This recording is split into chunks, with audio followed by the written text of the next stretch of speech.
Hi, ಎಲ್ಲರೂ ಹೇಗಿದ್ದೀರಾ? ಚೆನ್ನಾಗಿದ್ದೀರಾ? ನಾನು ನಿಮ್ಮ ಐಶ್ವರ್ಯ. ನಮ್ಮ ಯೂಟ್ಯೂಬ್ ಚಾನಲ್ಗೆ ಸ್ವಾಗತ. ಇದು ನಮ್ಮ ಕುಕ್ಕಿಂಗ್ ಬ್ಲಾಗ್ ಆಗಿರುತ್ತೆ,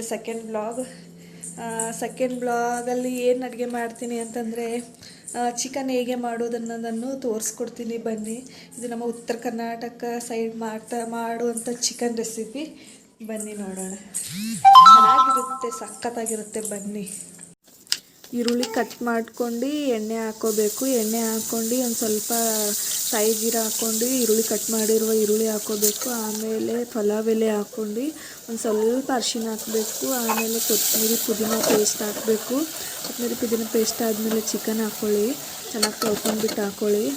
ಆಮೇಲೆ ಒಂದು ಸ್ವಲ್ಪ ಶುಂಠಿ ಬೆಳ್ಳುಳ್ಳಿ ಪೇಸ್ಟ್ ಹಾಕ್ಕೊಳ್ಳಿ. ಶುಂಠಿ ಬೆಳ್ಳುಳ್ಳಿ ಪೇಸ್ಟ್ ಆದಮೇಲೆ ಒಂದು ಸ್ವಲ್ಪ ಉಪ್ಪು ಹಾಕ್ಕೊಂಡ್ಬಿಟ್ಟು ಖಾರದ ಪುಡಿ ಮತ್ತು ಒಂದು ಸ್ವಲ್ಪ ಮಸಾಲೆ ಹಾಕ್ಕೊಳ್ಳಿ. ಯಾವುದೇ ಇರಲಿ ಮಸಾಲೆ, ಅದು ಹಾಕಿದರೆ ಚೆನ್ನಾಗಿರುತ್ತೆ ಚಿಕನ್ಗೆ.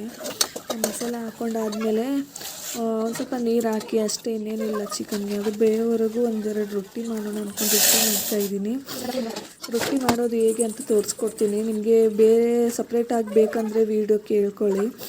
ಇದೇ ಥರ ನೀವು ರೊಟ್ಟಿ ಮಾಡಿದರೆ ಚೆನ್ನಾಗಿ ಬರುತ್ತೆ. ರೊಟ್ಟಿ ತೆಳ್ಳಗೆ ರೊಟ್ಟಿ ಬರಬೇಕಂತಂದರೆ ಒಂದು ಸ್ವಲ್ಪ ನೀರು ಹಾಕ್ಕೋಬೇಕು. ಬಿಸಿ ಮಾಡ್ಕೊಂಡು ನೀರು ಹಾಕ್ಕೊಂಡಿದ್ರೆ ರೊಟ್ಟಿ ತೆಳ್ಳಗೆ ಬರುತ್ತೆ. ಇನ್ನೇನಿಲ್ಲ, ರೊಟ್ಟಿ ಇಷ್ಟೇ ಮಾಡಿದರೆ ಮುಗೀತು, ಊಟ ಮಾಡೋದಷ್ಟೇ, ಇನ್ನೇನಿಲ್ಲ. ಅಡುಗೆ ಆಯಿತು ಗಾಯ್ಸ್. ಊಟ ಆದಮೇಲೆ ಊಟ ಆಯಿತು.